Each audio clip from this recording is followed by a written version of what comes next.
Isn't that what is really happening today, both in Europe and perhaps in other parts of the world, this very intense clash between ostensibly secular and ostensibly religious worldviews? Yes, this is exactly what is happening. There is a clash of civilizations. And we, the Jews, we are in the middle of this clash of civilizations. On one side is what happened in Paris and Brussels, and that children who walk with the kippah in the streets in Paris are being attacked. On the other side, what we have the counter-reaction of old Europe. We have the laws against limiting religious freedom in Switzerland, against the minarets, in France, against the burqa, the attempted law in Germany against circumcision, the attempted law in Holland and in Poland against halal or kosher meat. So this is the reaction of old Europe against this new wave of religious expression. So essentially what you're saying is that in these both you're together with both Muslims yes. and people of other denominations. And we see ourselves together, fighting together with our Muslim brothers who want a free Europe, who want a peaceful Europe, who want to integrate like our forefathers integrated in Western Europe 120 years ago. And they are our natural allies.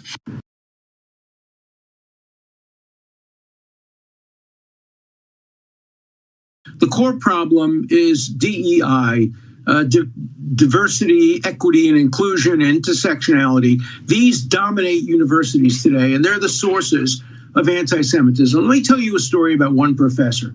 His name is Joseph Massad. He is the one who praised Hamas on October 7th and said what they did was a wonderful thing. He is pro-Hamas.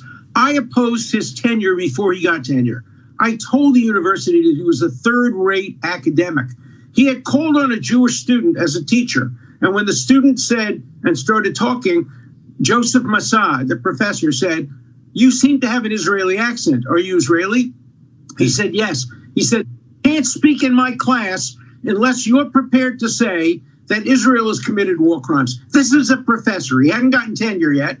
And Columbia University gave him tenure, not despite his being anti-Israel, but precisely because of it. They wanted anti-Israel professors on the faculty because they were getting funding from anti-Israel countries. This is a much deeper problem. This goes back years and years and years. And until and unless universities like Harvard and Columbia get rid of, uproot, completely from top to bottom, the DEI bureaucracy and the intersectionality bureaucracy, this will continue, and it will destroy every major university in America and turn American universities into the same third-rate institutions that Professor Joseph Massad is as a third-rate scholar. So boy, does she have work to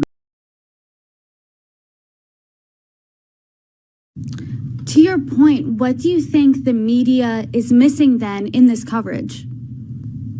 Well, in terms of what the media should do, number one, they need to show up on campus and talk to everyone.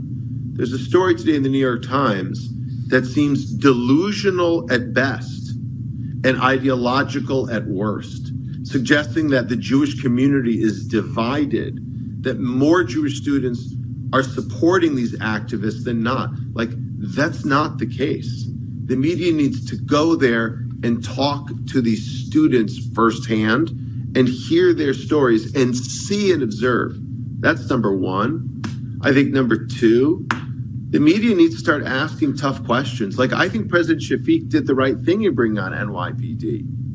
Now I want Governor Hochul to say, hey, the National Guard is available if the NYPD isn't enough. And I want, the people around the university to say, we've had it. Like, if you live in that neighborhood and you have this disturbance every day, that's not freedom of speech. Again, that's a public nuisance. And we need the authorities to really step up here.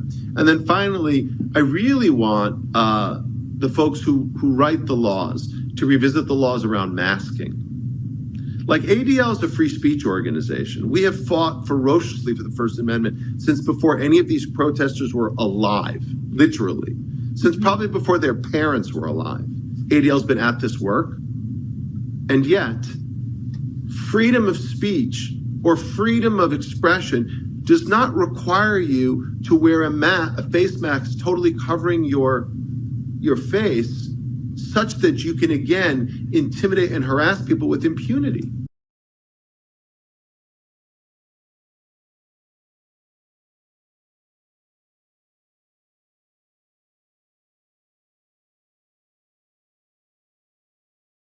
At a time when our country, from the inside and the outside, is being infiltrated by people and by movements that seek to destroy America, mass migration is catastrophically dangerous.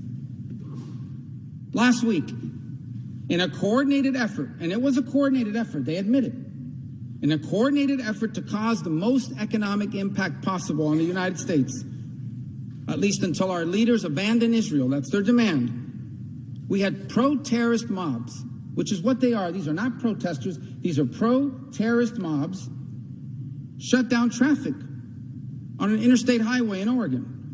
They blocked passengers from getting to the airport in Chicago and Seattle. They closed down the Golden Gate Bridge in San Francisco. At this very moment, right now, as I speak on the Senate floor, some of our most prestigious universities, their campuses are closed because they've been taken over by pro-terrorist mobs, chanting things like harassing Jewish students to go back to Poland, they say. Others are chanting, "Go Hamas, we love you. We support your rockets too." Others, I've heard these chants. Here goes, "We say justice, you say how. Burn Tel Aviv to the ground." The situation has gotten so intolerable that just 2 days ago, a rabbi advised Jewish students to leave Columbia University and go home for their safety. This morning, I got a text message from a friend, a Jewish friend, and I read something I never thought I would ever have to read. Here's what he wrote me. Quote, "I have to tell you, for the first time in my life, I see Jewish people scared for their safety and considering exit strategies from the USA, including buying homes in foreign countries and looking to liquidate USA assets."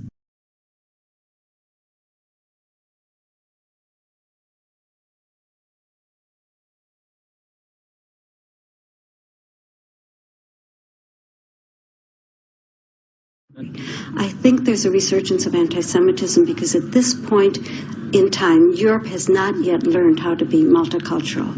And I think we're going to be part of the throes of that transformation, which must take place. Europe is not going to be the monolithic societies that they once were in the last century. Jews are going to be at the center of that. It's a huge transformation for Europe to make.